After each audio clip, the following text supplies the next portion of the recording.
And you don't know a cold until you've touched the cold of death. It's hard to describe. All of those things, you can certainly raise up an achiever, but can you raise up someone who's comfortable just being who they are? But God allows us to have pain because the pain teaches us where we need to heal. So for me, the greatest teacher was pain. Was one of the things I loved about the character of Nurse Roy, which is obviously based on the real Roy, was, being just an everyday person who was a miracle facilitator, right? Well, hello, my friends. Welcome to another Voices of Soul on Fire series. This one's going to be an incredible conversation with a man who, whether he's walking onto a set, onto a lot at Sony, or into a room, changes the room that he walks into. His name is DeVon Franklin. During the conversation that you're about to listen into or watch, you're going to witness a man who opened up his front door, let me into his house in California, and opened up his heart to the rest of us on what he's been through, what he's learned, and ultimately what it means for us in our lives. So who does DeVon Franklin play in the film Soul on Fire? He plays a mighty warrior and one of the heroes in my story, in my life, and in the film, a gentleman named Nurse Roy. Roy shows up in my life the day after I'm burned. He walks me forward, literally, over the 5.5 months that I'm in hospital. He transformed not only my healing physically, but my healing spiritually. And when you listen to this conversation with DeVon, when you pick up on the cues, what makes him tick, you'll find out also not only why he said yes to portraying Nurse Roy, but how he embodies Nurse Roy in his real life. DeVon Franklin is one of my heroes. And after you hear this podcast, he's going to be one of yours. So my friends, buckle up, get ready to be picked up and walk forward into your life with my friend, now yours. His name is DeVon Franklin. DeVon, welcome to Live Inspired with John O'Leary. Thank you, my brother. Thank you for having me. This is a treat, man. I've had the honor of interviewing about 760 people in my life. Wow. From astronauts to presidents to servants to pastors to cancer survivors, marathon runners, triathletes. And I was standing outside your hotel, this beautiful house today, waiting for you to come on down and let me in. And I don't remember ever being nervous before. Interviewed a lot of people. Never been nervous. I'm nervous this time. Is that right? Why is that? It's because I respect you. Wow. I respect your work. I respect your life story. I respect your heart. I respect your heartache. I respect the fact that you said yes to us when we invited you to be part of a project. Yeah. And so I think the anxiety outside your condominium is the anxiety of doing a job well tonight with you. Amen. So, man, I just want to really let you know I'm grateful for you and I'm grateful for this time. So welcome to our Live Inspired podcast. Jay. Thank you. Thank you for having me. I can't believe 760. And now we got 761 with you, man. So we'll finally turn the tide and get some better guests going forward. I love it. For folks who don't know you, and I'm going to do that nice long introduction when you're not tuning in, but for the folks who don't know you, if you were to meet someone in a grocery store and they're like, hey, man, I'm John, what's your name? And you said DeVon. Yeah. If they asked you, DeVon, what do you do? How do you answer that? Oh my goodness. That's a great question. I don't know. It's something that, I do honestly wrestle with because there are so many things that I do legitimately. I'm a TV and film producer. I am a preacher. I'm an author. I am an actor. I am a, TV personality. All of those things are things that I do. So usually if somebody were to ask me, well, what do you do? I would say, I'm in the entertainment business and I use entertainment as a way to uplift people's spirits. Let's go back in time a little bit. Yeah. April 13th, a day you remember well. Yes, my birthday. 1978. That's right. Up a little bit north of where we're gathered here today. You were raised up in Oakland. Yes. Talk about aspects of your childhood. I think it's a fascinating origin story. Yeah, I was raised in the Bay Area. I'm the middle child of 3 boys. And so us middle children, and no one realizes how hard it is for a middle child. Amen. So, that was great. And, was raised with my mother and my father. When I was born, my mother and father were together and raised in the church. And where we were, I was raised in the suburbs of like the Bay Area. So I was born in a place called Livermore And then my mom and dad lived in Pleasanton. And so, it was very idyllic in terms of the American dream. He was a manager. He started off washing trucks for UPS, and then he became a manager for UPS. And then my younger brother came. And as far as I can remember, it was like after my younger brother came is when things started to, really, start to shift, because my father became an alcoholic and ended up losing his job. And we ended up losing the house and had to move with my grandparents in Richmond, California. So, I have. Was there a moment? Was there a trigger for your father that caused him to choose a different path? It was really interesting because, I've done some research about, okay, is alcoholism hereditary? And what I've found is that there's no gene that can be pinpointed as an alcoholic gene.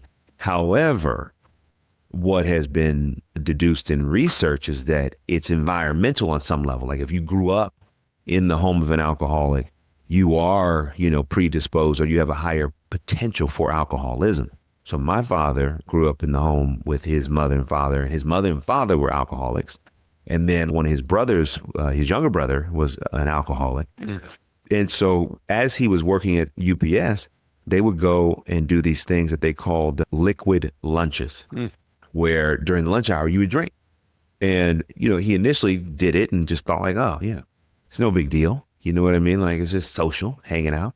But for him, as he started to drink socially, he tapped into maybe something that was lying dormant within him, which was this predisposition for alcoholism. And so he would overdrink at lunch.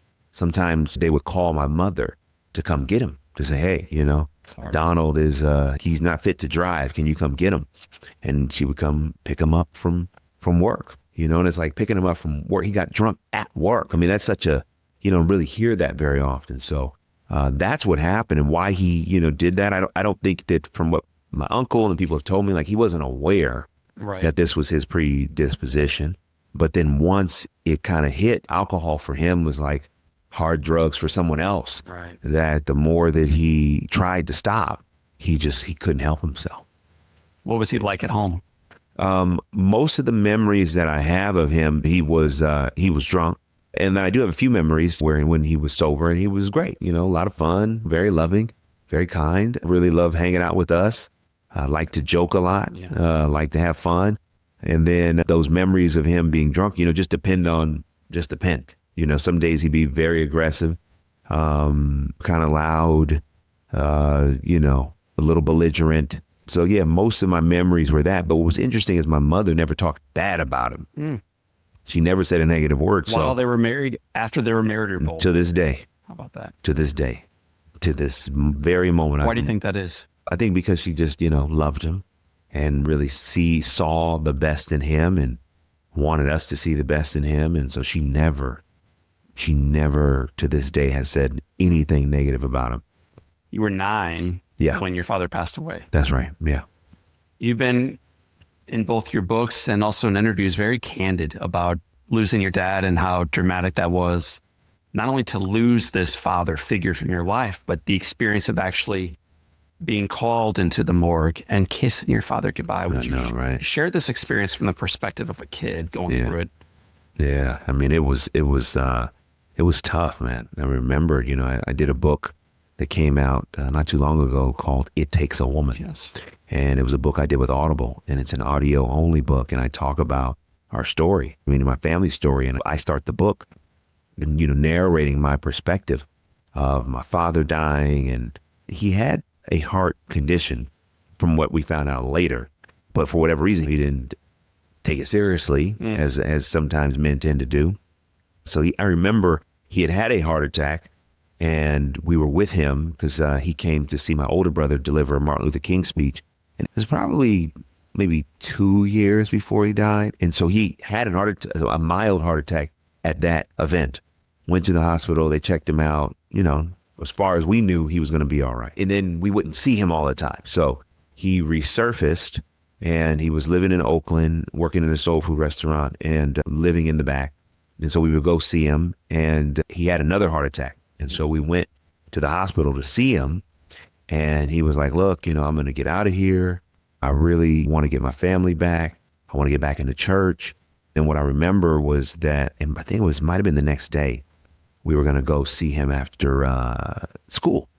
And, the phone rang and my mother, answered and started screaming. And we just knew, me and my brothers knew what that meant. And my mother drove us to my aunt's house, picked up my aunt, and then we went to the hospital. And my mother left us with my aunt in the lobby. We didn't know where she went at the time. And then she came back and she said, come with me. And so she took us to see him. And he was, in the morgue. And there he was, laid out on the table. And she just said, kiss your father goodbye. And we did. And you don't know a cold until you've touched the cold of death. It's hard to describe. And in that moment, I didn't know what to do. I really didn't know how to process it. But I just said, okay, I don't understand this, but I trust somehow it'll all figure itself out. And I didn't want to go to the funeral at the time, but my family insisted that I go. And I'm glad they did, so I have those memories. But I never really quite understood, especially at that time, how to put it in perspective. Seems to me when you're a child and your father's an alcoholic and there's separation in the family and then you lose him dramatically, that you kind of make one of two choices usually. One is to begin making every poor choice in the book. Right. And becoming addicted and becoming a petty criminal and then going downhill quickly. Mm-hmm. And it happens often. Yeah. And alternatively, it's to become the angel child and to overproduce and to sit in the front of the classroom, show everybody else the different way forward, even when you don't feel like living that way forward. Which path did you find yourself on? The latter, You're self-described at that age, Mr. Perfect. Yeah, I know. Oh my goodness. What's crazy about that is when I was in school, that's what they would call me, because I was always on time, always dressed well, head of the class, honor roll, all of it. Yes. And so people were calling me Mr. Perfect. And at the time there was like a wrestler named Mr. Perfect. And WWF is what it used to be called before WWE.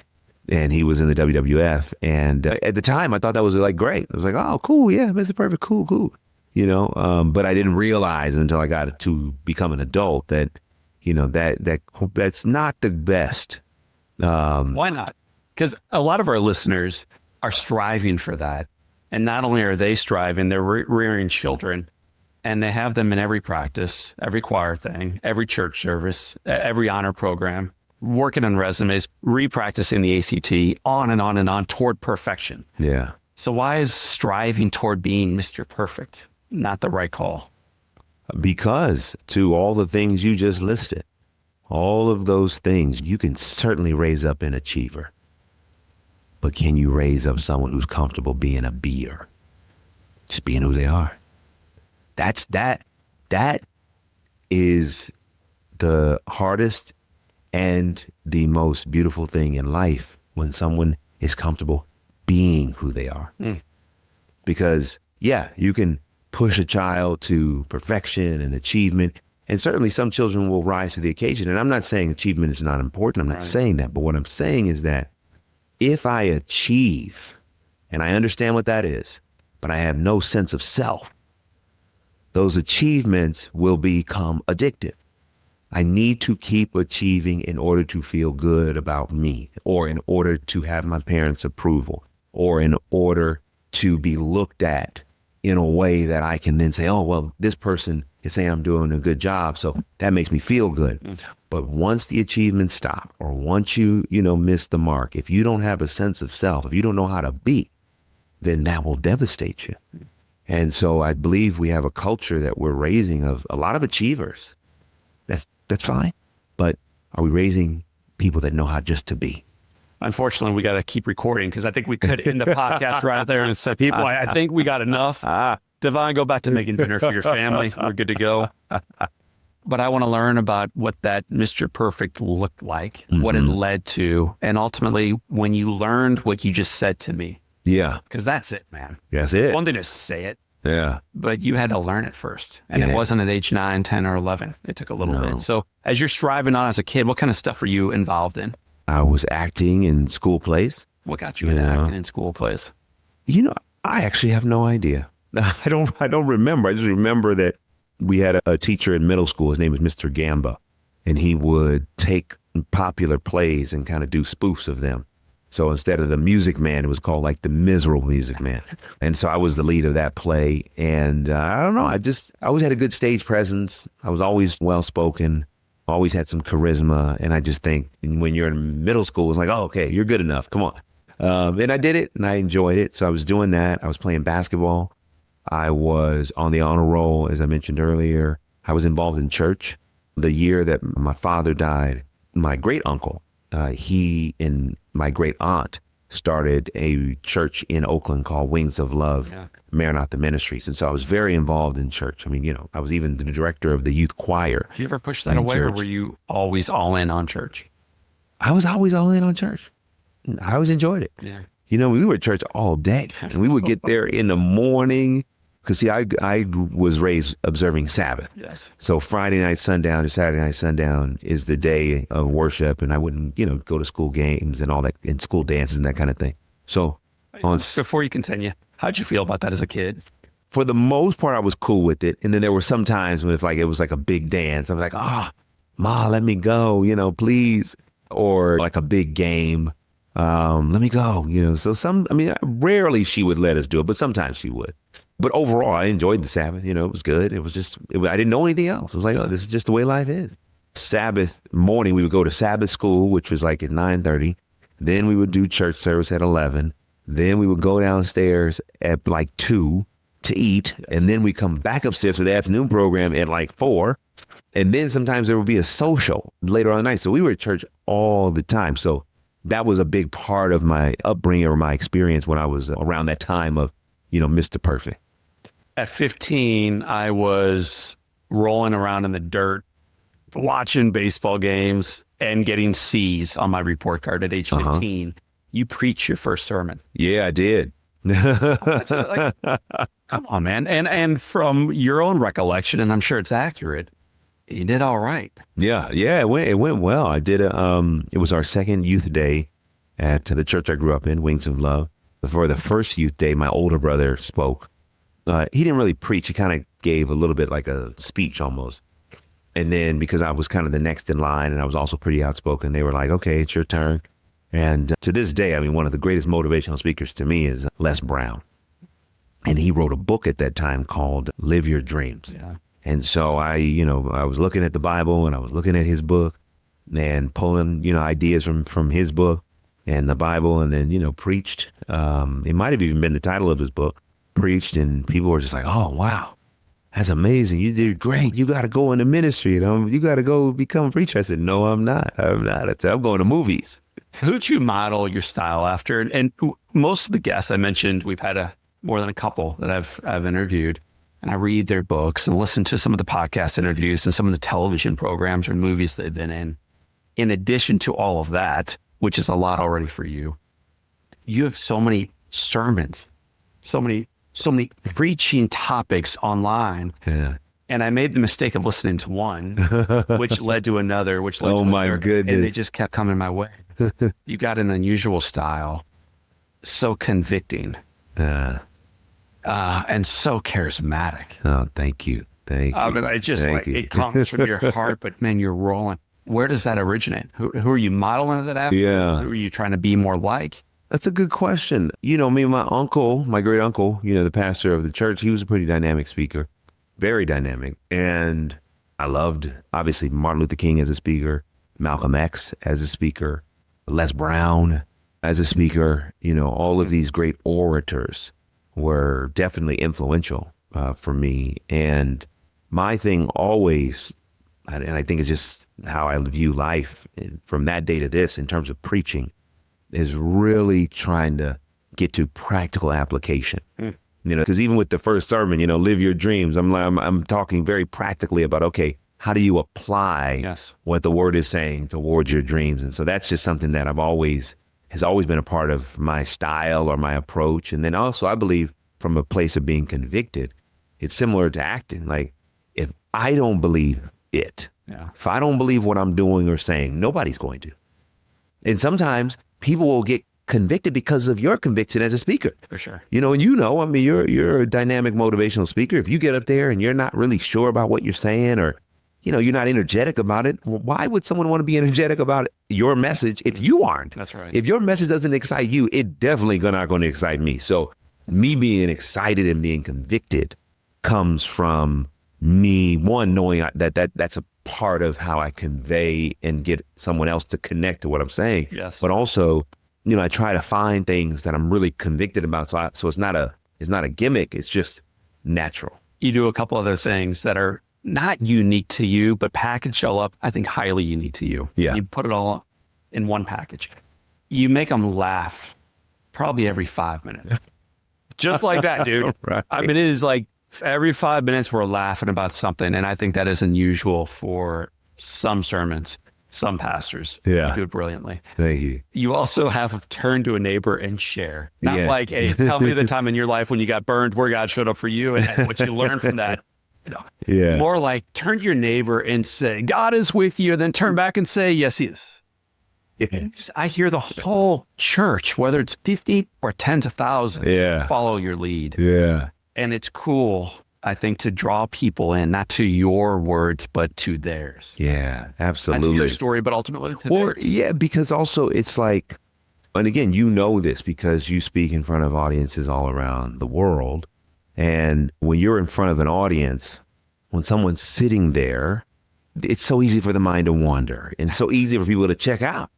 It's just very easy. I mean, think about us. If we go to an event, a church, a motivational conference, and we're listening to someone speak, it's very easy to just be bored or wander, whatever. So when I say turn to your neighbor, it engages them. They're like, oh, yeah, okay. So, who am I talking to? Yes. Like, oh, right, we're talking to me. It's like, because it engages them. It engages them. Yes. It engages them mentally, emotionally, spiritually, practically. Yes. So they're really in it with me. So that I'm not, talking at them, I'm talking with them. Beautiful. May I submit for your consideration, right? So like, hey, I'm just saying, this is for your consideration. You can just, it may not work for you, but I just want you to consider How this. scripted are you? It's like one of the, just in terms of learning to preach and, my uncle, giving me a lot of books and kind of helping me over the years. And then also when I got to LA, the church that I was involved in, I was in elders training. And one of the books was about like basically noteless preaching. That book's theory was that when you get up there to preach, if you aren't operating off of notes, you're going to be able to be more impactful, Yes. more dynamic, and connect with people. But the key to being able to do that is not just getting up there and just speaking off the top of your head, but it's about preparing in advance. So every sermon I do, I've prepared hours and hours in advance and I have it all written out. And then I try to, I don't want to say memorize it, but I try to really make sure that I understand what my points are. Yeah. And most of the time I'm, preaching from the Bible. So I usually will have a physical Bible in my hand when I'm preaching. And so as I'm going through the text, I will be reminded, certain key words will remind me of things in my notes that I wanted to talk about. Right. So it's not scripted per se, but it's very well studied. And then once I'm up there, then I can be free. Totally. Right. Because I know the scripture. I know what I want to say. I have a sense of how I want to say it. And then I can just be in the moment. And that's where the real, Stuff, dude. magic happens, when you're just free in the moment and people are just on a ride with you. So I'm 7 questions in. I have 209 to go. So Great.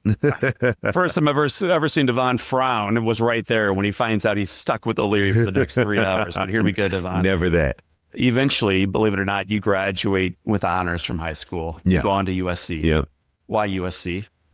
Because I wanted to be in the entertainment business. And USC still does, the number one film school in the country or the world.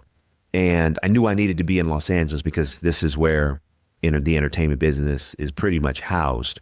And so I wanted to go to USC or UCLA. Originally, I wanted to go to the USC Film School as an undergrad, but I got rejected from the film school. But I did get into USC general admission. And once I went to go visit UCLA, because I got in there too, once I went to go visit them, I really felt like God was calling me to USC.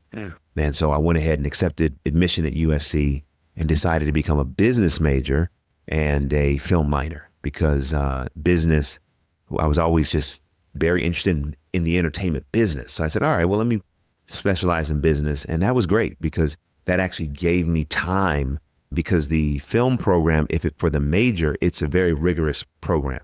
But as a minor, it wasn't as rigorous. And the business school major was rigorous, but not crazy. Right. So it gave me time my freshman year to add in an internship.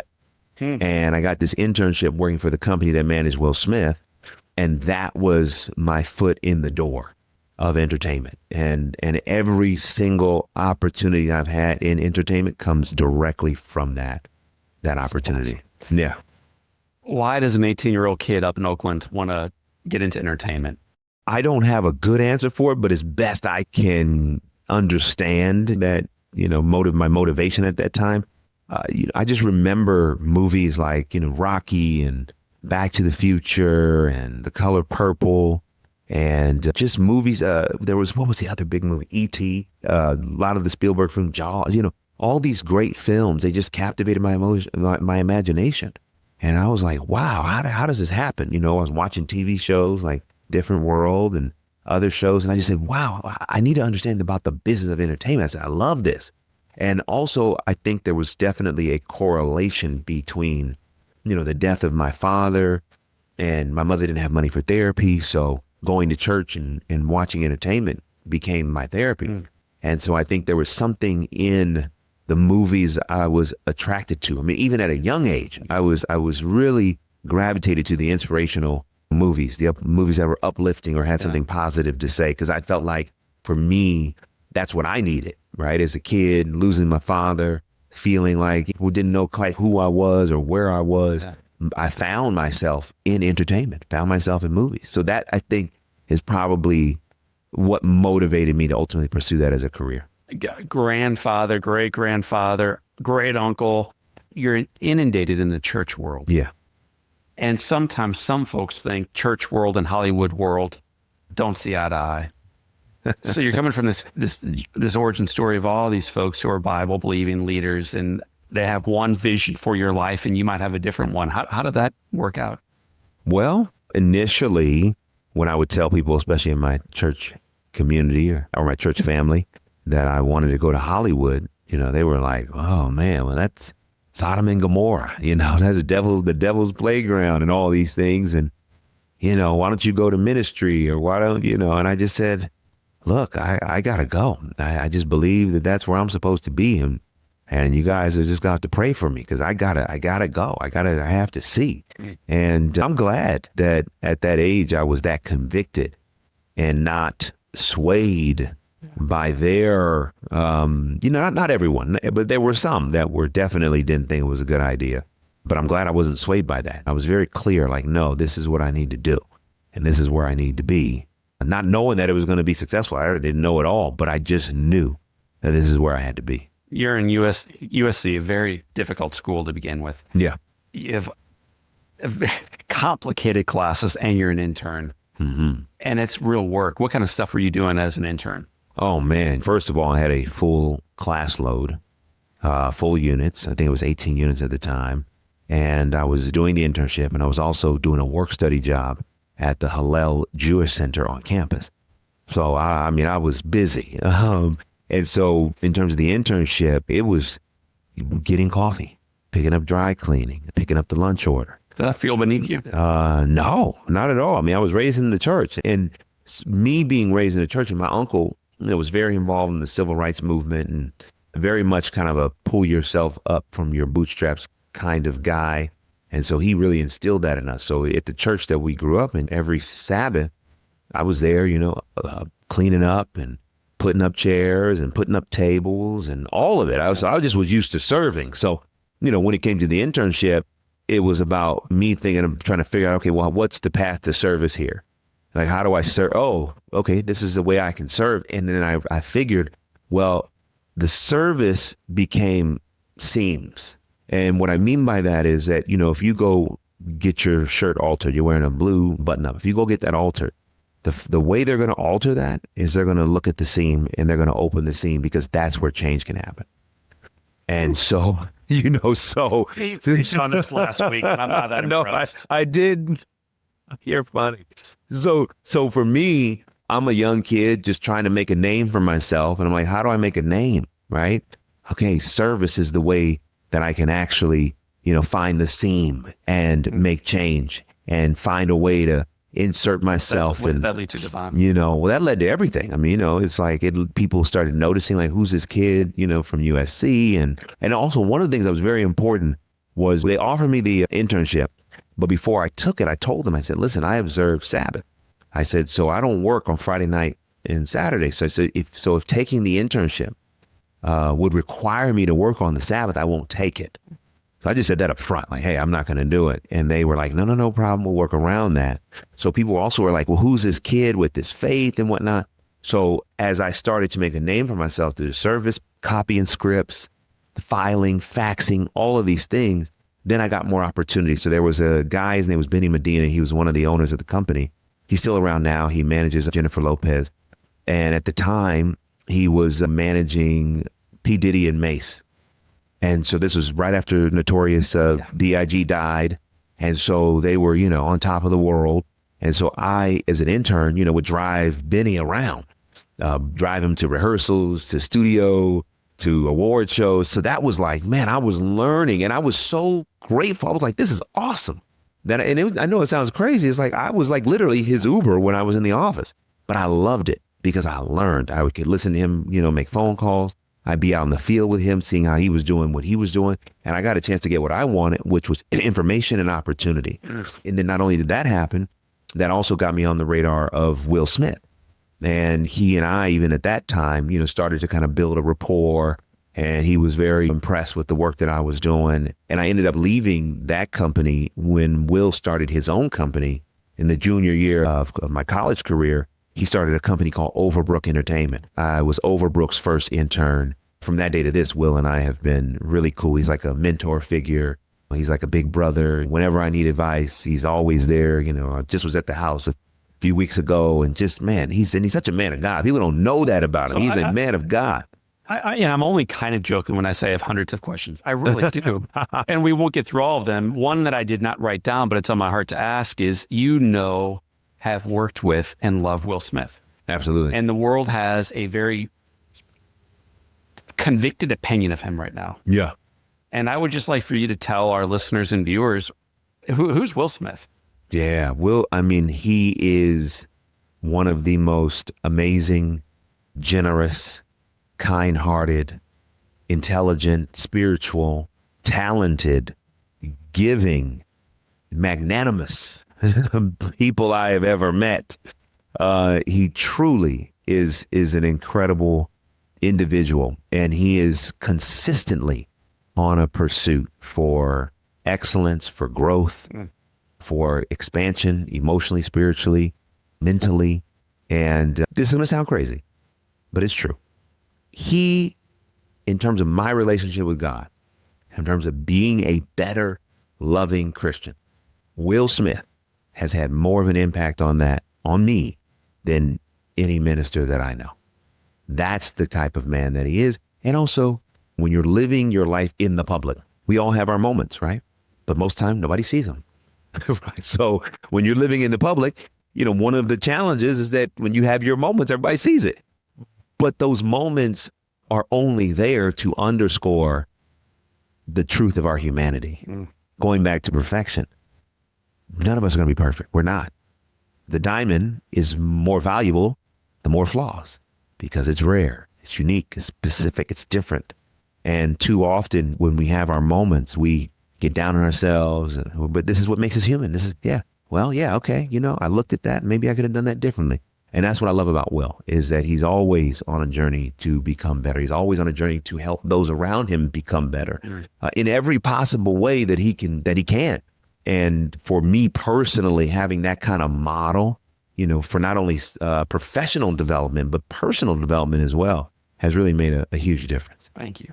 Let's talk about some of the milestones professionally. Then I want to shift into relationships and then go through. I wrote down a bunch of quotes. Okay. You won't get through all of them. Okay. You're just so gifted at sharing your heart. And so we're going to go through a couple of those to wrap up in a moment. Professionally, after graduating university, what were some of the things you did first, and what did that lead to? Sure. I became an assistant when I graduated for Will Smith's producing partner and manager. And then I was there for about 2 years, and then I left and became a junior executive for this producer, like working in the film department. And then I was there for about a year and a half, and then I got a job as a studio executive working for MGM. And I worked on films like Be Cool, which was the sequel to Get Shorty, with John Travolta and Uma Thurman. And then I worked on a movie with Queen Latifah called Beauty Shop. And then MGM got sold to Columbia Pictures.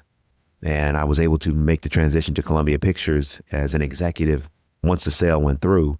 And I worked on movies like Pursuit of Happiness and 7 Pounds and Hancock and 21 and Captain Phillips, Pink Panther 2, Jumping the Broom, Sparkle, Heaven is for Real. I mean, so many movies. I'm just, those are just a few of them. And then I ended up, while I was at Columbia Pictures as an executive, I got an opportunity to write my first book. And that book was called Produced by Faith. Yes. How to Enjoy Real Success Without Losing Your True Self. And so I wrote that. And then I did a movie called Heaven is for Real, which was very successful at the box office. And that gave me kind of enough cachet to start my own company. And so I ended up quitting my job and asked the chairman of Columbia Pictures to give me my own deal. And she said yes. And I started my own production company about 9 years ago, almost 10 years ago, actually. 10 years ago this year. It's amazing. Because Heaven is for Real came out 10 years ago. Came out Easter 10 years ago. That's amazing. And then so I have made everything from Miracles from Heaven to Breakthrough, The Star, the movie Flamin' Hot that just came out for Disney and Hulu, and, have so many other films that are coming up, and written, 6 books along the way, and TV and preaching and all that good stuff. How do you decide what to say yes and no to? You mentioned the films alone would be full-time work. Yeah. Then you mentioned 6 big books. And then every weekend, it seems you're at a different church preaching. Mm-hmm. And then occasionally you're in front of businesses or other organizations speaking. You're serving in the community. Yeah. You got a million things going on, and you could have a million more or 900,000 less. Mm-hmm. How do you decide what to say yes and no to? I got to feel it. I have to feel like, oh, okay, this feels right. Okay, I'm going to do that. It starts there. I just have to feel it. Like, oh, okay, yeah, I feel like I need to do that. And that feels good.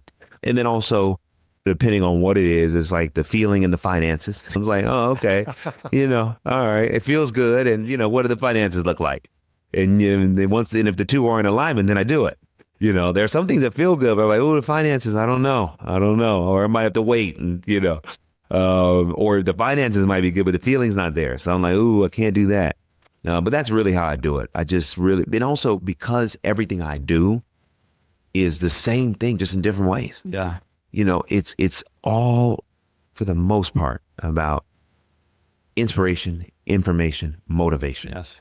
So whether someone's reading one of my books, okay, what's the book about? About inspiring them, informing them, motivating them. What are the movies about? Inspiration, information, motivation. What are the roles about? What are they acting about? Most of the roles have been inspirational or motivational. When I'm preaching, that's what I do. When I'm on TV, that's what I do. So it's not that hard for me to do it because it all is like me just doing the same thing in different ways. Mm. It's just different forms of expression. I think maybe if I was like making horror films over here and writing inspirational books here and doing stand-up comedy, I don't know, that might be a little bit more challenging. But for me, it's the same wheel, it's just different spokes. Before we recorded, you asked me how my family was doing. And for you have a family. You also had a family, Megan Good. Yeah. Decade marriage. I know. In the very, very, very bright light of Hollywood. Yeah. Yeah. With you, not only your star shining, Megan's a star. Yes, she is, without a doubt. Known and beloved around the world, man. Absolutely. And so talk at first about what it's like to be in a relationship where everywhere you go, people are watching. What's that like? It's kind of fun. Yeah.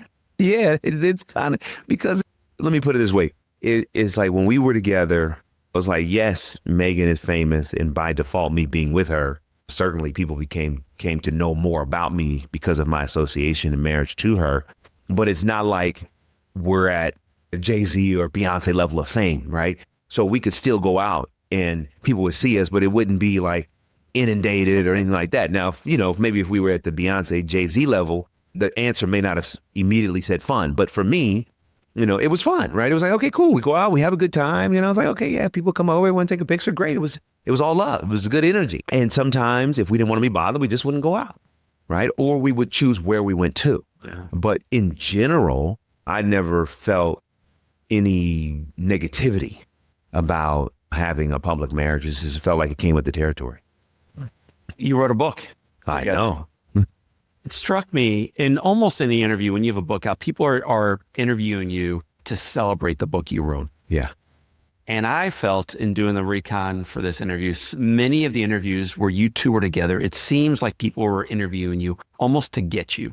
It seemed like they weren't celebrating the choice you and Megan made. Yeah.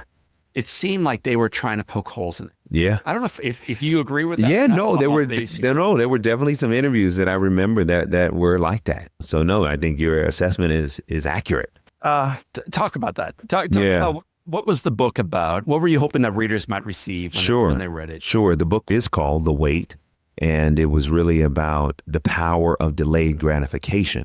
And we talked about our marriage, and we talked about waiting until marriage to have sex, and talked about the value of that and what it meant to us, and also shared some of our personal relationship journey that led us to one another, and really went through a lot of principles that anyone, whether you're in a relationship or not, could kind of say, oh, okay, here's how I practice delayed gratification. And there was also a lot of science we put in the book and a lot of research to talk about what happens when you wait, not even just waiting for sex, just about anything in life. Because so often because we're in a culture that practices instant gratification. And most things that are worthwhile or long lasting do not happen immediately. And so the book really gives readers tips and tools on how to embrace the wait, whatever wait that particular reader is in. And so we wrote that book 2-3 years into our marriage, and it was very successful. New York Times bestselling book, sold all around the world. Well received. Yeah. Very well received. Still is to this day. With that positive marriage, with that positive book, with 10 years of marriage, eventually the relationship doesn't work out. Yeah. And I'm not going to go too deep into what happened there. What I will say is when things fall apart, typically one side blames another. Yeah. And in particular, when this thing is in such a bright light. Yeah. I've looked and I found nothing where there's finger pointing, where there's garbage being thrown across the fence, where there's even tones of animosity. It seems like there's sadness and there's need for healing, but there's not blame shifting. Right. Yeah, no, because for a number of reasons. One, our love was real, and we did not split up because we weren't in love, or we didn't love each other. That wasn't the reason. It wasn't falling out of love, right? So, for me, that commitment to love her was intact then, and is still intact now. Even if we're not married, there's no lack of love in my heart for her at all. So when you talk about looking and there's really not any negativity, in part it's because we both, I believe, respect one another and care about one another and care about one another's well-being. And I know for me, what I know about her is she is a genuine and sensitive person.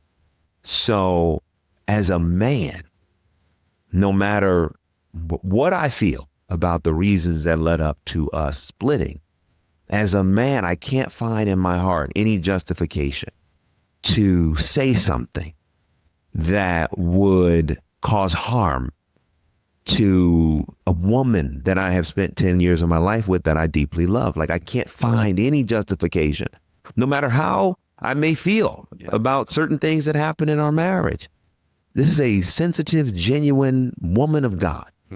As a man of God, I can't find it in my heart to get out and say anything in the public that would disparage her or that would take a shot. I won't do that. I don't believe in that, and that's why, because there really is genuine love there. You've written about how we both bring brokenness into relationship. Yeah. So a couple questions. First is, in that marriage, what did you discover about yourself that you loved? That in that marriage, 10 years? Yeah. It's a long time. 15. Yeah. What did you discover? Wow, man, I didn't even know this about myself until this time with Megan. One, like I didn't know I was fun. You know what I mean? Like we had a lot of fun. Just and most of my life, I'm like, I'm very achievement focused, career focused. And so when we got married, it was like, oh man, this is fun. Megan's an artist. She's an actress. So, she lives just a different lifestyle. So that was very cool for me. Like, oh, okay, cool. Like everything doesn't have to be, 9 to 5 or buttoned up. Like just sometimes you just got to be in the moment and live and enjoy it. And I liked that. Yes. So I really learned like, oh, okay, I'm more fun than I gave myself credit for. And I also realized in the marriage, like, wow, I really take a lot of pride and duty in being of service. I really do. Like I knew that in my career, but like truly in marriage, I'm like, oh, okay, this is part of my DNA. When I'm with somebody, I'm into the details of their life. What do they need? How can I be there for them?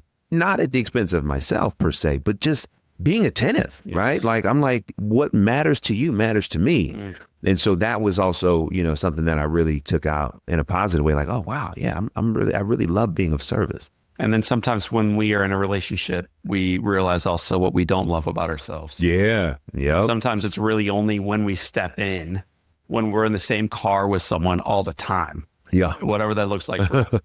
That you recognize, my gosh, this thing about me is broken. Yeah. Well, going back to what we talked about earlier, like, so buying in to an achievement oriented identity at times can make for a very empty person. Because, okay, well, when you're not achieving, who are you? What do you like? What do you like to do? Where do you like to go? What do you like to eat? What do you like to wear? Yeah. So for me, when I realized in the marriage that as much as I had a sense of what I was achieving professionally, writing the books, speaking, making movies, all of that, I didn't really have a strong sense of self.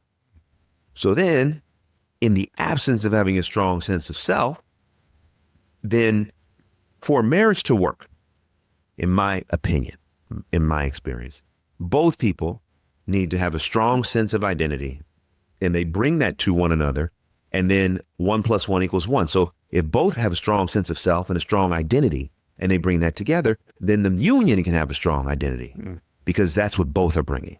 So for me, I don't believe that in my who I was as a person and me liking me and me really knowing me, I don't think I really brought that to the marriage. So as a result, she was, and to this day, as far as I know, is very, understanding who she is and understanding what she likes and very strong in that.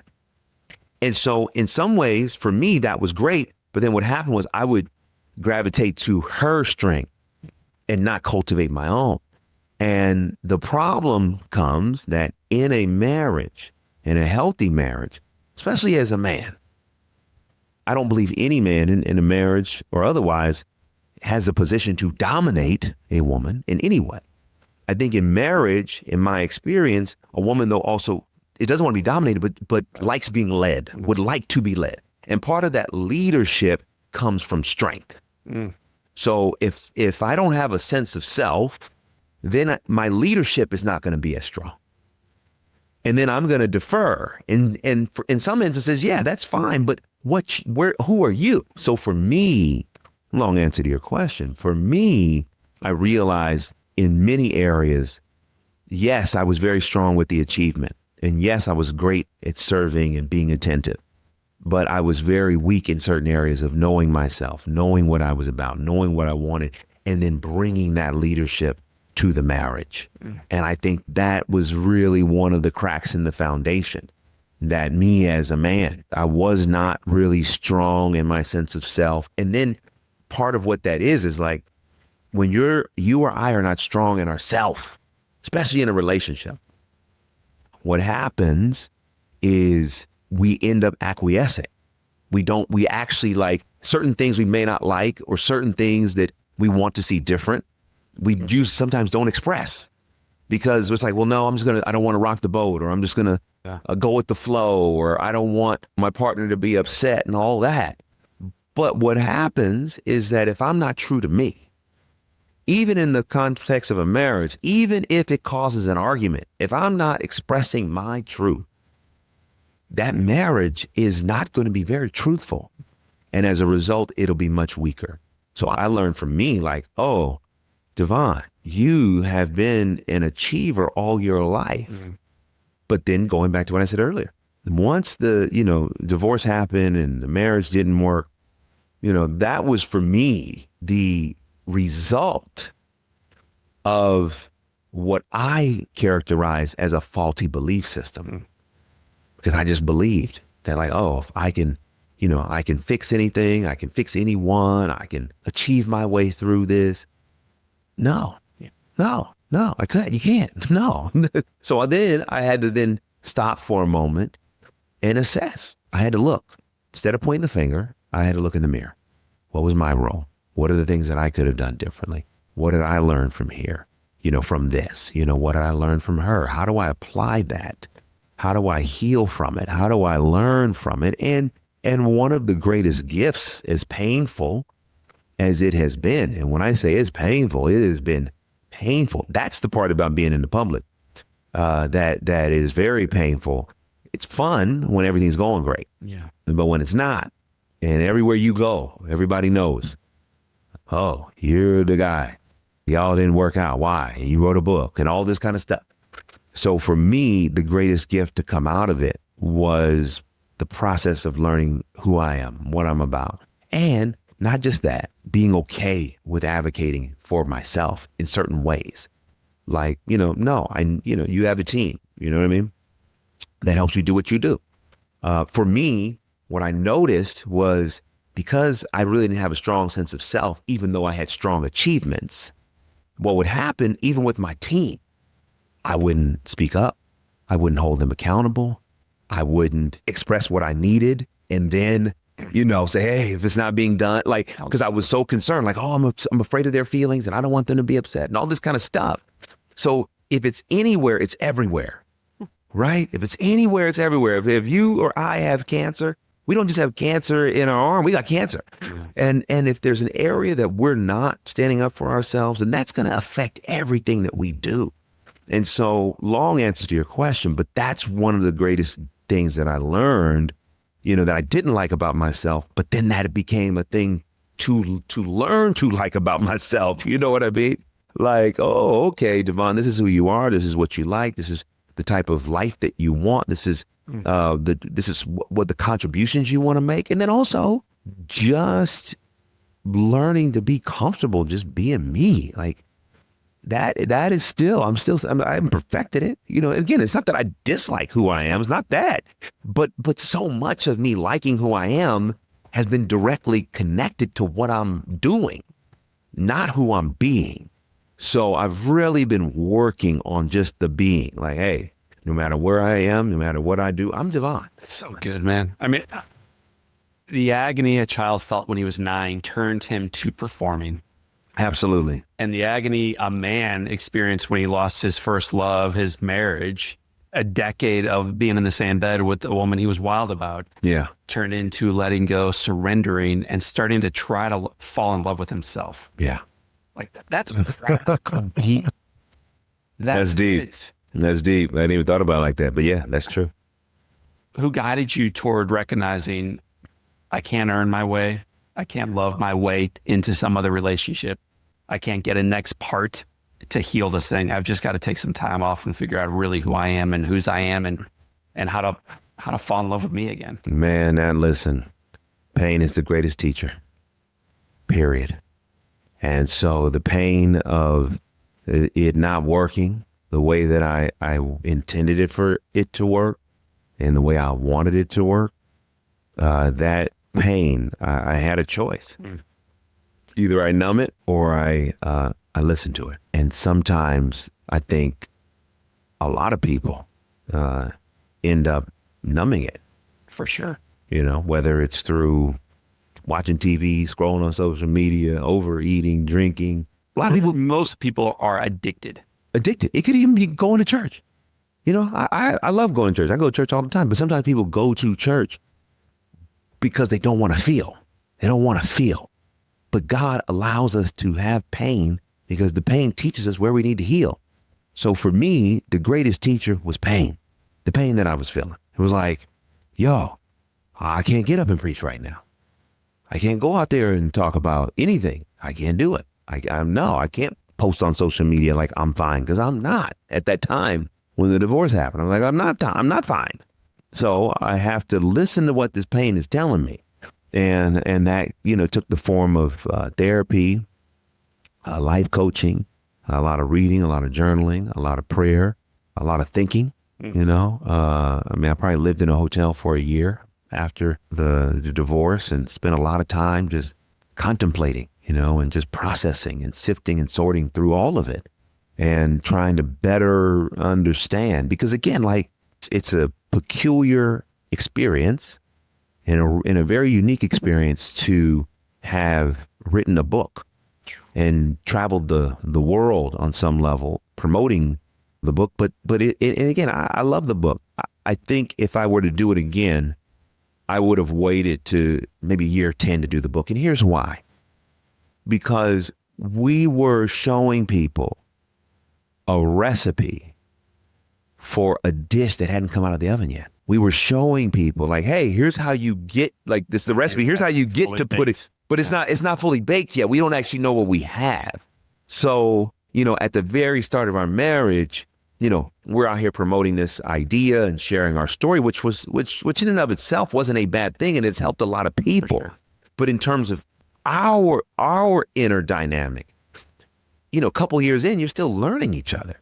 So I feel like, the fact that we did write that book, and then, years later, the marriage ends in divorce, I just had to take some time and say, okay, wow, that is, man, that's hard. That is hard. It's just hard, man. I'm not even sugarcoat it. Months before it was announced publicly that you were going to get a divorce, I'm listening to you on interviews and people are asking about the marriage, and you're in a bright light, man. So you are. Yeah. I'm wild about it and things are good. And like, there's just this pain right below the surface. Absolutely. Of what's really going on. And you can't go there yet. No, could not. Especially at that time. No, I couldn't at all. And since then, it's like, I don't think that even now I could be, as clear about what I'm saying if I just hadn't taken the time to do the work. And even still, man, listen, it still hurts. Like, I did not get married to get divorced, right? I never did. Like, that love was genuine. That was real. And even to this moment, it still is painful, not to the degree where I can't function and do what I need to do, but I still feel it. For someone who's listening to your voice and they hear the pain in your voice, but also the joy. Yeah. But they're not feeling that joy right now. Mm-hmm. What's your encouragement to them struggling in singleness or in a broken sideways relationship or upside down financially? They're in the middle of it. What's your encouragement to them? Yeah, the encouragement is, in order to get to the other side of where you are, there's no other way but through, and that pain isn't a problem.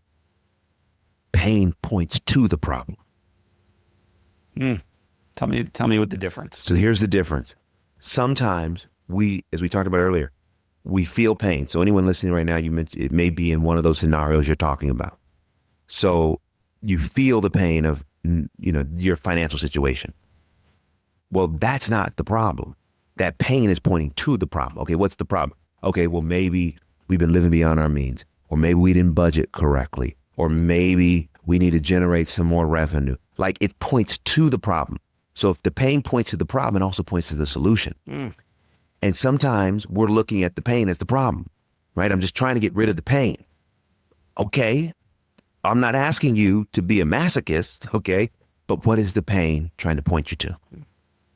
So if anyone's listening right now and you're in some, emotional pain, spiritual pain, physical pain, financial pain, before you just rush for the pain to stop, ask the question, what is the pain pointing to? What is it pointing to? Because whatever it's pointing to is the real solution. It's the real solution. So then when you get there, that's when real healing can happen. That's when real revelation can happen. And so, yes, I wish we could all get through this life without pain. But why is pain a necessary part of our experience? We're going to have to ask, when we get to heaven, let's ask God. You know what I mean? Why? But until then, if you're in pain, it's because you're in purpose. And that pain is working for your good if you allow it. So it's working for your good now. I'm going to shift back in a professional journey for a moment. You are a producer and author and a million other job titles, but you're not one job title. And that one job title you are not is an actor. Right. That's above your pay grade, man. That's not what you do. Yeah. And then you get a call and someone says, hey, DeVon, I think I got a role for you. But you're not an actor. So what happens there? Oh, man. Well, the first time I got that call, it was my buddies that did a film called Jesus Revolution. And they called me and said, hey, we have this movie we're doing. We want you to play this part. And I was like, what's the part? And they were like, oh, it's a period piece. You would play this reporter. And my initial, reaction was almost going to be, well, I'm not an actor. But then I said, well, let me read the script. So I read the script and I said, okay. I said, well, yeah, I mean, sure. I like the story. I like the part. Let me do it. So because I've been in entertainment my entire life and been close to Will and, was married to Megan and helped her with her scripts, and I knew the process of what it takes to be an actor and to get on set and be ready. I just relied on what I already knew and got an acting coach to help me. But I was shocked. I was like, oh, I actually know how to do this. I mean, I still need more experience, but I know the fundamentals of how to approach this. And so I went and did Jesus Revolution, and that went really well. And we got to pause there, man. It's one thing to be behind a camera or to be in a C-suite and make decisions at an executive level, or to be running coffees out to Will Smith's car when you're a kid. Yeah. To jump in front of a camera and to become somebody that you're not. Man. It is a completely different world. So Yes, I know it is. you've been in that world, and I know you were married to that world, and I know you've led that world. Yeah. But to become an actor in that world it's a mighty leap. Yeah. And you did it extraordinary. Thank you. Yeah. Jesus Revolution. I mean, you pulled that off as if you are him. So take me through that process quickly. So what it was breaking down the character, better understanding who he is, creating a bio for the character so that I could understand okay, here's his story. Here's how he got to these moments that were portrayed in the movie. Right. And me understanding that then helps me understand, audiences don't necessarily, they don't understand it logically, but they feel oh, okay, they feel what's going on. So for me as a actor preparing that bio, and that may be words that never get said on the screen, but it's my intention. And it helps me transform internally so that then that can be rendered on screen. And so that was great, man. And what was so amazing, there was one amazing thing that happened. I was writing my bio, and now, mind you, I'm just taking what's in the script, but I'm making stuff up for myself, of how I got here. And I studied the script. I learned all my lines. So I got to set. And one night we were shooting this scene, and I hadn't looked at every day when you're an actor or a producer, they give you what's called sides. And sides are the script pages that are being shot that day. So I hadn't looked at my sides yet, and something said, look at the sides. So I look at the sides, and my biggest scene in the movie that was written as a dialogue in the script, in the new sides, it was more of a monologue. And it had some new new sentences and new phrases in there that I was like, oh man, I got to learn this. And then as I read what they wrote, it was almost exactly what I put in my bio. And I never had a conversation with the director or the writer about what I was written. So I was like, oh, I'm ready. All I got to do is learn this, but I already know it because I've already been thinking this way. So that was just a God wink to me, you're on the right path and I'm opening this door for you and you are ready for it, and just walk in it. Well, I learned about two guys who I fell in love with after watching that movie. One, I'm seated across from. We can blow kisses back and forth right now across the microphone. The other one is probably home right now in Memphis, Tennessee, named Joel Courtney. Yes, my brother. another great man. And those two came together in a more recently shot film called Soul on Fire. Yeah. Finally, DeVon Franklin made it in Hollywood. All right. That captured Yes. moonwalking his way slowly forward. He turns around and starts leaping, baby, into the bright light. I love it. What was it about the script for Soul on Fire?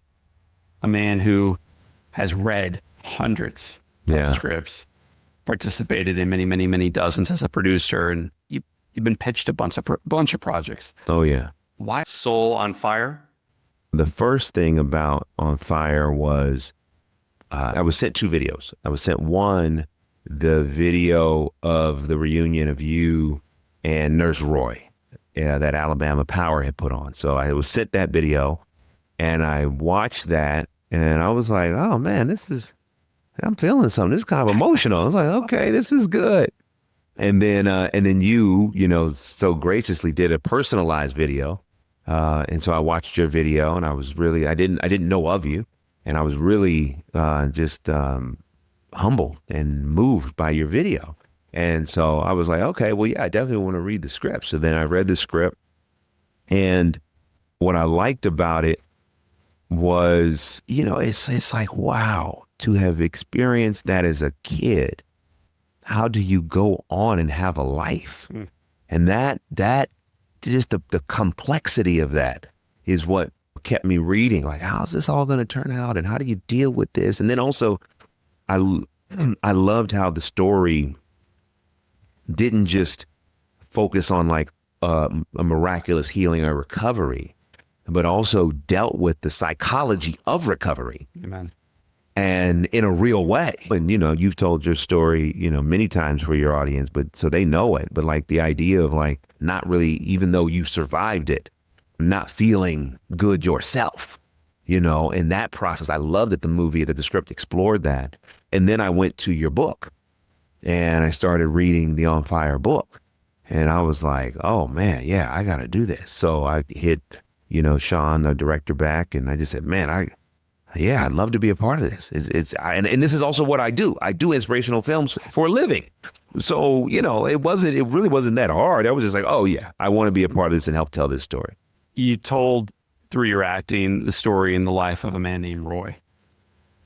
What is it about Roy's specific character that you liked within the script? And we're speaking about the script as if it should have been 12 pieces of paper, 130 pages long, and not real. But these are real people. Absolutely. Who really took cars to work and walked in and did difficult things day after day. Yeah. And in doing so well, we're part of other people's miracles. Yeah. Yeah. No, I mean, and that to me was one of the things I loved about the character of Nurse Roy, which is obviously based on the real Roy, was, being just an everyday person who was a miracle facilitator, right? And so I did some research, and I talked to nurses, in the burn unit, and talked to, nurses that they've done this pretty much their entire career. Yeah. And, what they told me, which made me have even more respect for Roy, was that at the end of the day, a nurse certainly is going to do their job, but in some cases you get personally invested. And I think Roy did that. He got personally invested. And that for me was compelling, that he didn't have to, yes, get you up and walk you. Okay, sure. That may have been part of his job, but to tell you, listen, you're going to walk on my watch. You're going to walk. That level of belief, that level of love, that level of care, and that level of strength to know that you as a child were in pain. Yeah. And he's like, I'm not going to pander to your pain, because if you don't push through this, you are never going to walk. So yeah, it's going to hurt, but I guarantee you it's going to be worth it. Man, you brought so much of your own joy into that role. Yeah. And all of the actors added a little bit or took out a little bit to make it more unique to them and who they thought, how they thought it ultimately should be performed. You took sweeping movements within the script to truly make it yours. Yeah. But at the same time, remaining consistently true to Roy. Yeah. and the story. Yes. And I love everybody who participated in the movie. I truly love them. So you can't pick a favorite child. Right. But man, if they had to, I'm partying for them right now, only because the way you stepped into that little boy's room and his life and did not pander to it. Yeah. And, you know, it's a long project to make a movie. Yeah. And I was emotional during lots of it, but never more emotional than the scenes with Nurse Roy. Yeah. Because I think you were more him than anybody else in that movie. You became Roy beautifully. Thank you. Was that hard for you to pick a little boy and got him into the band? Like, is that hard for you emotionally, or are you just, nah, it's on the script and I'll do that and then we'll turn the page and do the next part? No, with especially those scenes that I, had, where I had to pick him up and drive him down the hall or walk him. All that was very natural. I have nieces that I've kind of helped take care of since they were born, and now they're 14 and 10, and I have nephews. And then also my mother used to own a daycare center. So my entire life I was always around kids and always kind of taking care of kids. Yes. There was a kid she used to keep who had autism, and for whatever reason, like, he wouldn't sit still, but whenever I was there, he would come sit on my lap and would watch TV and be still, and then I had a godson, I was keeping from the time he was like 2. I was keeping him every weekend, almost from the time he was 2 to maybe like 6 or 7. So I've just always had an affinity for kids, always just love them. So when it came to this, it wasn't hard. It was just like, oh, I know what to do here. I'm not sure you were acting. I'm pretty sure you were just having fun. Just having fun. You got paid to have fun for a couple of weeks of your life Yeah, at home. and just being in the moment. Just being in the moment. Like, okay, here's this kid who is wrapped up and in pain. And then for me, when he, because also in the script, Roy, and in the real story, Roy was calling you boy, boy, you're going to do this, and boy, you're going to do that. And so I was just like, okay, where does this come from? Like, why is he calling boy? Not that I had a problem with it. I was just trying to ground it and try to understand. And so that's when it made me think like, oh, I'm going to call him boy, for Boy Wonder, and that's the nickname for Robin. So if he's Robin, that means I got to be Batman. It just was logical to me. So I just brought that and played with it. And thankfully, it seemed to work. It worked brilliant. So Thank touching, you. man. I'm every time I see it, I'm moved to tears. Wow. And not tears of pain. Yeah. You behind you over your right shoulder are some incredible leaders. One of them is Martin Luther King Jr. And I mean, we could spend 11 podcasts on him, but one of my favorite speeches is in Philadelphia to a group of middle school age kids. Wow. Where he talks about the dignity of work. Oh, and man. regardless of what you are called to do in life, do it well. Yes. And he's referring to not if you become a president, be a good president. Become a Hollywood actor, do it well. Yeah. He's talking about sweeping streets. That's right. Sweeping streets. Yes. And as he finishes this speech, middle school kids in Philadelphia are on their feet clapping. And I think that celebration of ordinary work is overlooked today. Yes, it is. And your role, Ordinary DeVon Franklin, celebrated ordinary work done well, being part of someone else's miracle. Amen. And Yeah. that's awesome. Yeah, that's So powerful. it fires me up. All right, dude. It's midnight somewhere, so we're going to begin moving this thing toward its appropriate conclusion. The majority of the quotes that I have down here are yours, but one Okay. of them is your grandfather's. Uh-huh. I'm living in the blessings. Yeah. What does that mean, man? I'm living in the blessings. Oh, man. Yeah, man. Brother Clavon, Brother Alvin Clavon, who passed away recently, whenever I would ask him how he was doing, that was his answer. I'm living in the blessings. Didn't matter how sick he was, didn't matter. I'm living in the blessings. And what that means to me is when we have a understanding of God's goodness, then we can always live in the blessing. Because even in a moment that is difficult, we're still alive to experience it. And that just being alive is a blessing. So yeah, things may not be going the way I want per se, but I can still say I'm living in the blessings. And that to me is definitely something that I take with me, as a way to honor him. And then also just to give myself perspective, because sometimes when you're going through difficult things, you don't think about the blessings. You're like, God, I need blessings. He's like, no, you're living in them right now.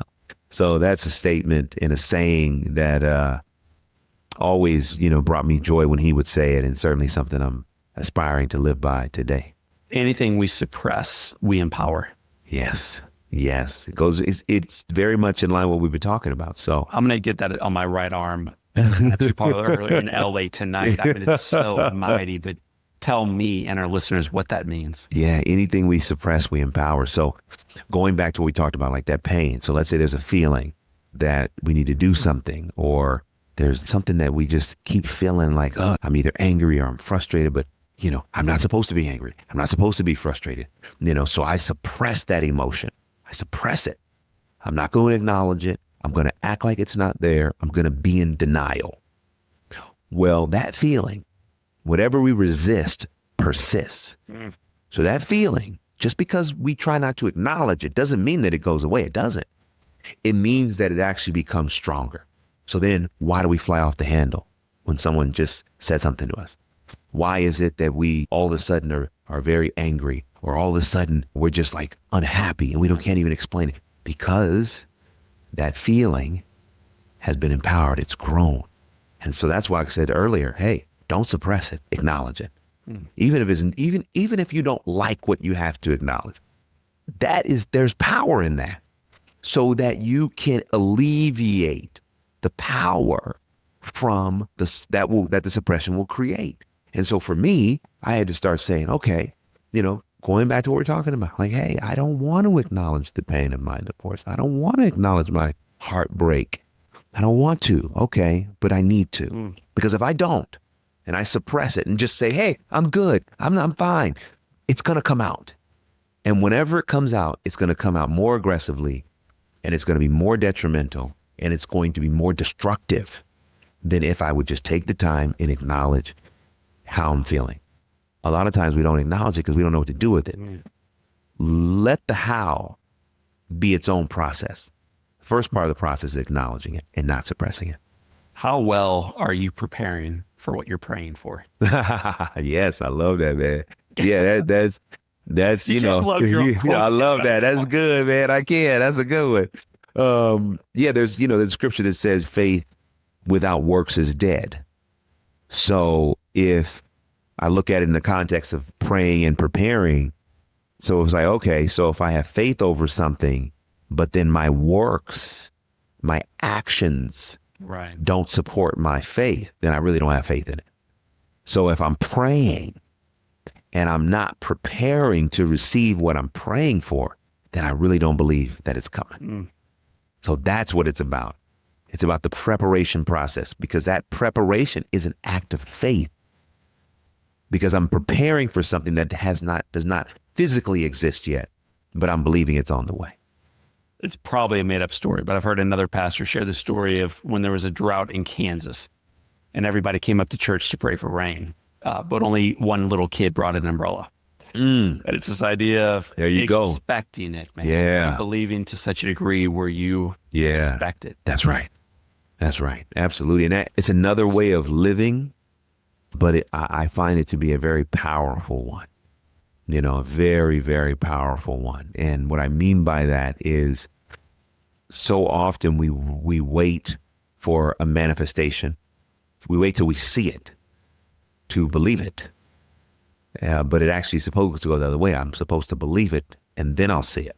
And that idea of like really aligning our life, like, no, I believe I'm going to make it. I believe, whatever the situation is that you may be in, I'm believing that this is what's going to happen, or this is what God's going to do. So I'm going to, and some people might call me delusional, like, oh, that's a delusional thought. Well, yeah, it might be, but I'm still believing. And I'm still going to let my life, if somebody looks at my life, I want them to see faith. I mean, that's for me personally. That's, I was like, if you watch me or you follow me and you don't see faith, then don't follow me. Like, it's not just in what I say. I'm just saying in terms of how I live, how I move, what I'm doing. I want you to see that I am truly out here living what I'm talking about, because I do believe in that. We could take a tangent on that right now and talk about one of the sermons that I saw you deliver on the blind men who followed Jesus. Yeah. Being unable to see, but they were already following. Yes. Instead, I'm going to ask you about a quote that I don't see on my little sheet in front of me, but instead I see it on your right arm. Oh, yeah. Love We go to this. wins. Devon and I go to the same gym. That's right. We understand. My brother and I work at the same place. He just has a better looking tattoo than I. What are the two words on your right arm? Love wins. What does that quote mean? Interestingly enough, when Megan and I were on our, book tour for The Wait, when I would sign our book, I would always sign Love Wins. And, I got this tattoo probably 2 months before the divorce. And it was just a reminder. Knowing that the divorce was coming? I knew it was happening. Yeah, I knew it was happening. And so for me, it was just a reminder that no matter what, love wins at the end of the day. And that is love of self, love of God, love of others. And I believe when the way I kind of look at love is as love means well-being. So if I love someone, then I am committed to their well-being. Their well-being is important to me.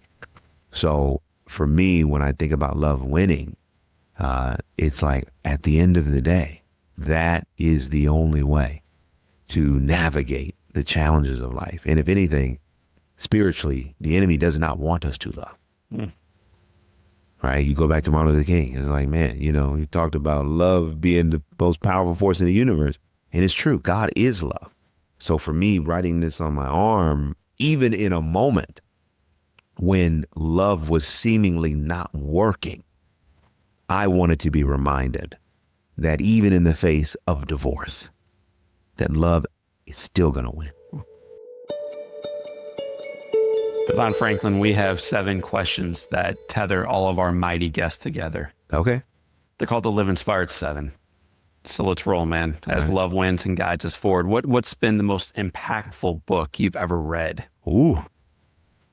The most impactful book I've ever read would probably be The Game of Life and How to Play It by Florence Scovel Shinn. Tell me about it. Oh man, this book is deep, man. She basically talks about, uses scripture and talks about what it means to understand who you are, what it means to believe, what it means to manifest, what it means to understand like so much of our external world is because of what's going on in our internal world. Like when I read the book, I was like, whoa, it was like, I felt like I was just, awakening because I was really learning like, oh, wow, a lot of what can happen in life has a lot to do with my belief system. In the scripture talks about it, according to your faith be it unto you, but that book really brings that to light. What's one positive characteristic or one trait that you possess as a young boy growing up in Oakland that you wish you exhibited as brilliantly today in LA? Oh man, I was very, what's the word? I was really, not that I'm not now, but dude, I was really bold and very, I just didn't, I just, but I'm like, man, but I was more carefree in that way. Like, for example, this was not when I was a kid, but once I got to Hollywood and I was interning, we were, Benny Medina, who I was working for at the time as an intern, me and the other assistants were in the office very late one night preparing him for a trip that he was going on to. He was, I think, traveling overseas to meet Michael Jackson. And it was probably like midnight. He was done. He was going to go to the airport. And right there in that moment, I said, hey, do you mind if I pray for you for traveling mercies?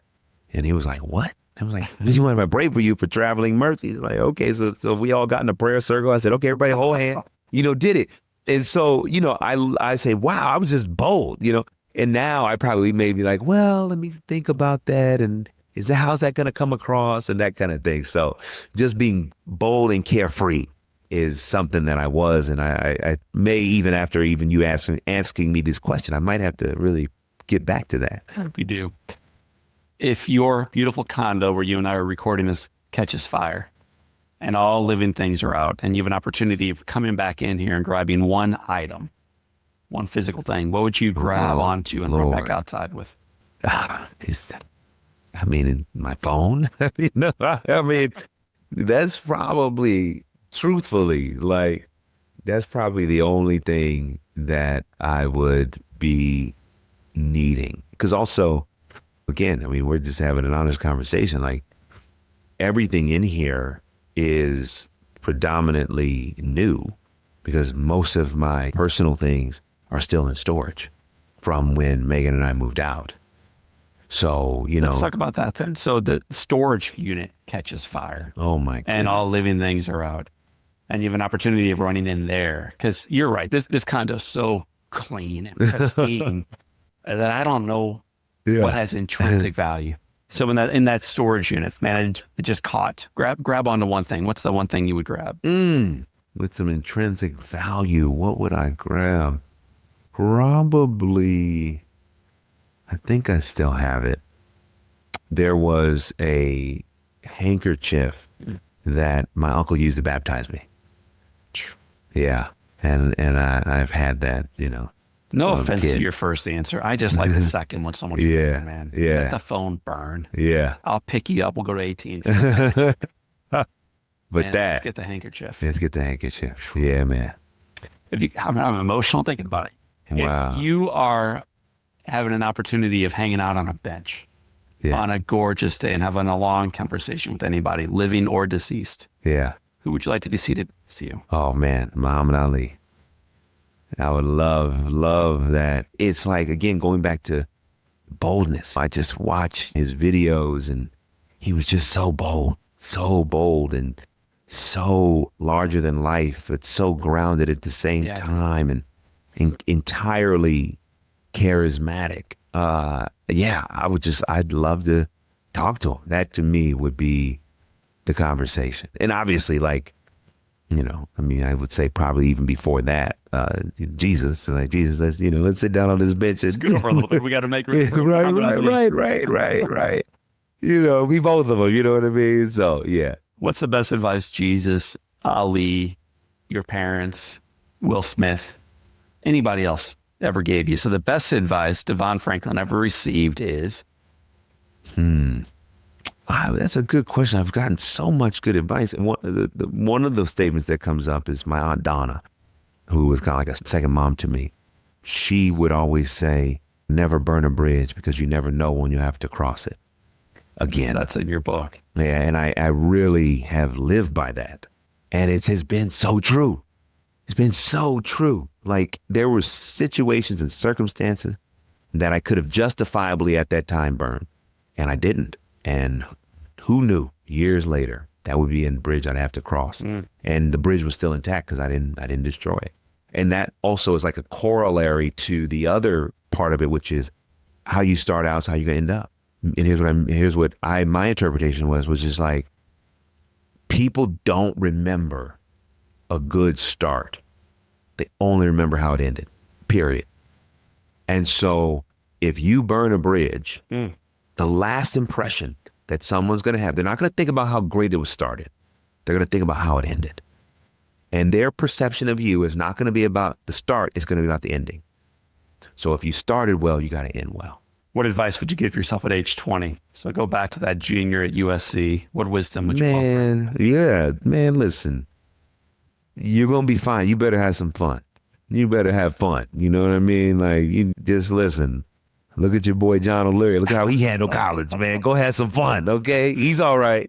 Differently than O'Leary, you would not be seated here right now. Man, yeah, that's what I would really say. Have fun. Enjoy.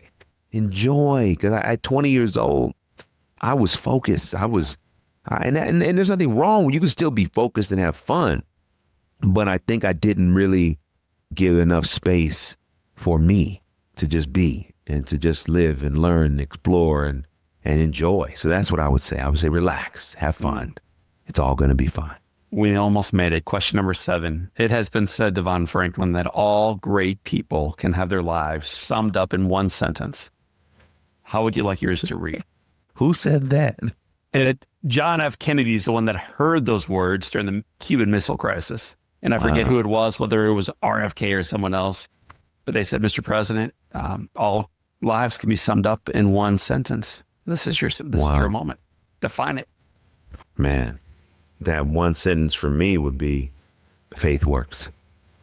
That would be it. Because I think if someone were to look at my life, and really take one thing away, one sentence, like, wow, Faith really does work. DeVon Franklin, faith works. Yeah. Love wins. Yeah. You're my friend. I look up to you. I respect you. And I know that brother. your best is yet to come. Thank you, my brother. Appreciate you. My friends, this is the great DeVon Franklin.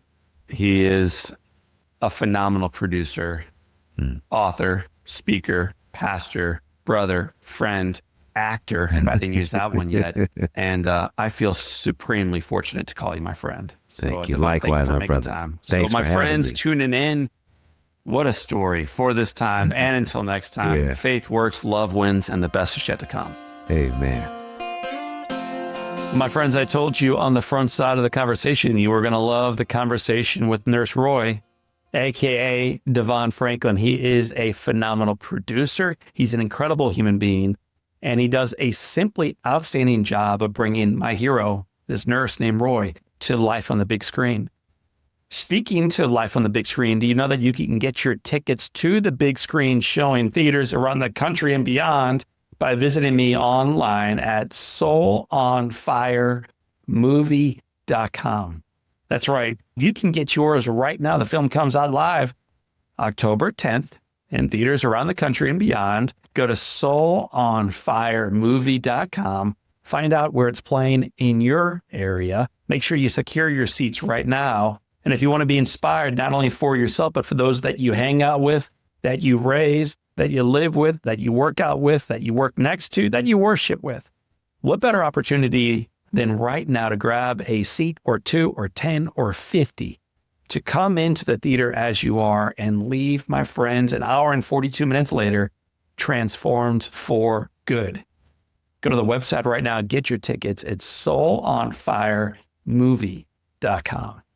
And to ensure that you have access to all of these podcasts as they drop, wherever you are tuning into this episode, why not like, follow, subscribe, so that each progressive podcast that drops, you'll have access to.